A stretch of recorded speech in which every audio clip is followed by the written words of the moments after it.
Going to install the genuine Suzuki radiators guards. There's two of them, as it's a split radiator, one on each side. The instructions: remove seat and tank shrouds, remove the fuel tank and horn mount, remove the horn and rubber bushings from the horn mount and install the horn to the radiator brace shown. Remove the genuine plastic radiator guards. Remove the two mounting bolts on the front of each radiator. Bolt the radiator guards in place on each side and loosely tighten. Bolt and left and right brace to the radiator guard, loosely tighten. Reconnect horn wires. Place fuel tank back on the frame. Add new tank bolts applied and loosely tighten.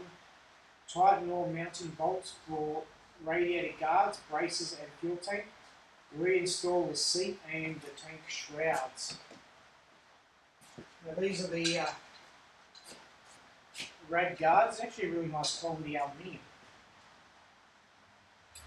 What's interesting that on the Suzuki Australia website it says discontinued, so I was a bit worried that these might be difficult to get with the rumours that you can't get the DRZ400 in the future. Well, that's what I'm putting two and two together with, you know, limited supply and stuff. So these were shipped all the way from Western Australia to Sydney. So it's kind of concerning that new genuine Suzuki components, parts, are, or maybe might be getting difficult to acquire. So I'm lucky to have these. Other components to get installed are the bark buster hand guards, but these won't go on until I get a new handlebar, and I'm going to go with a Pro Taper handlebar.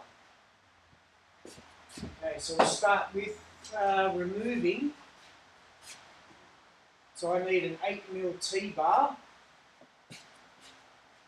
7/8, a 8mm T-bar, 8mm spanner,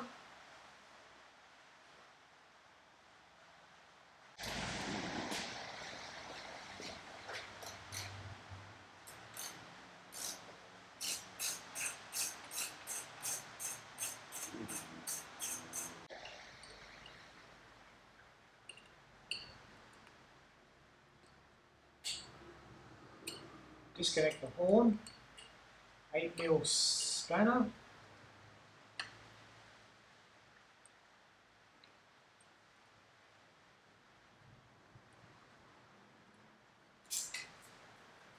and don't drop the washer like I did.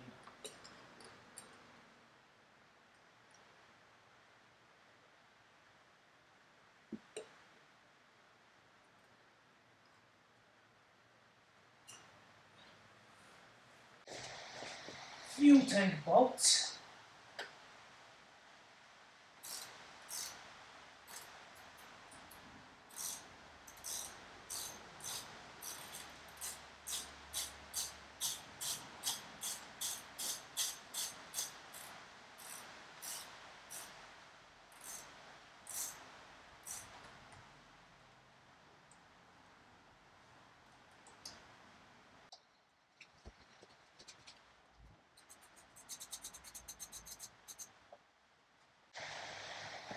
Take the original plastic radiator guards off. Just get a screwdriver. I'll just pop out.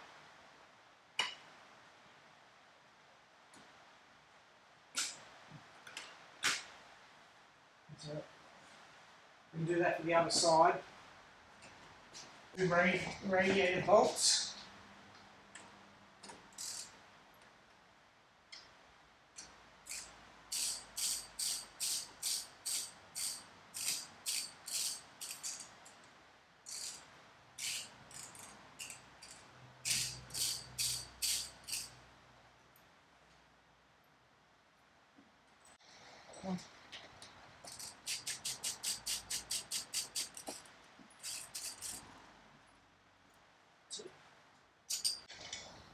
Just get it on loosely.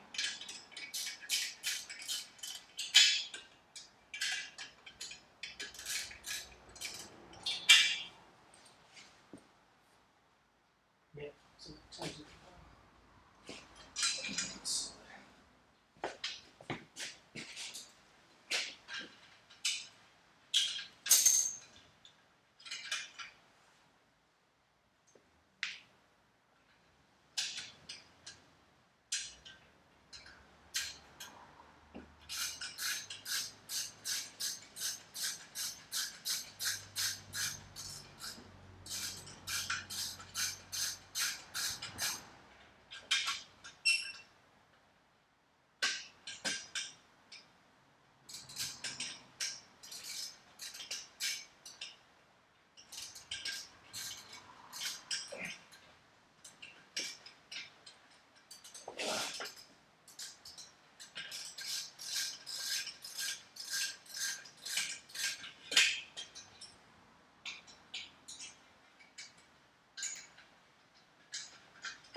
So just the 2 bolts.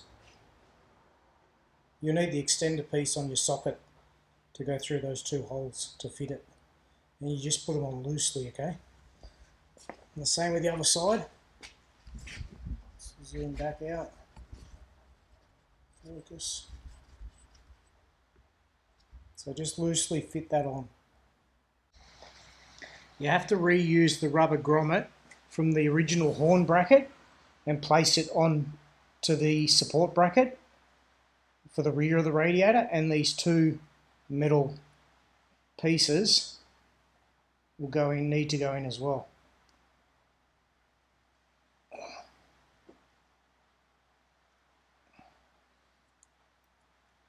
And then the horn sits on top of that, okay? Now that's the horn fixed to the new bracket. Put it on a slight angle so it's easy to clip the horn connectors back on. The left-hand bracket only has 2 bolts to go in. You need to pull the rubber hose forward just to get the bracket in,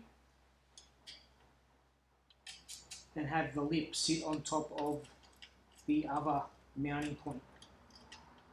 So it's all on top. It's probably the most fiddly bracket to put in. And then tighten it up.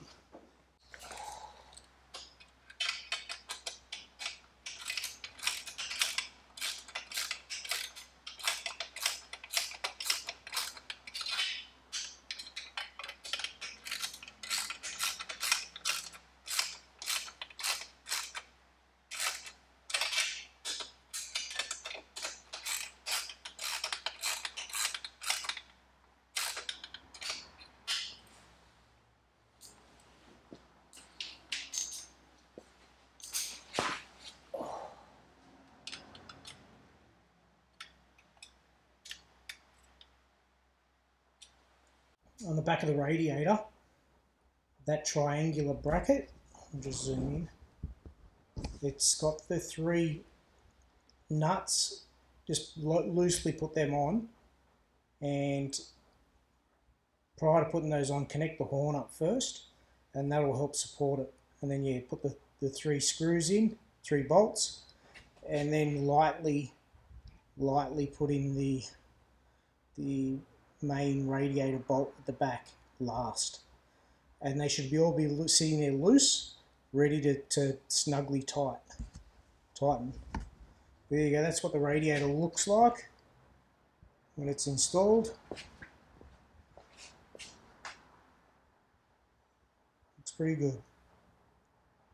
Now I'm going to stop here because I've got to swap the fuel tank over to the ace of this one, and we'll continue on to that next video. Yeah, that's the rad guards pretty much installed. Thanks for watching.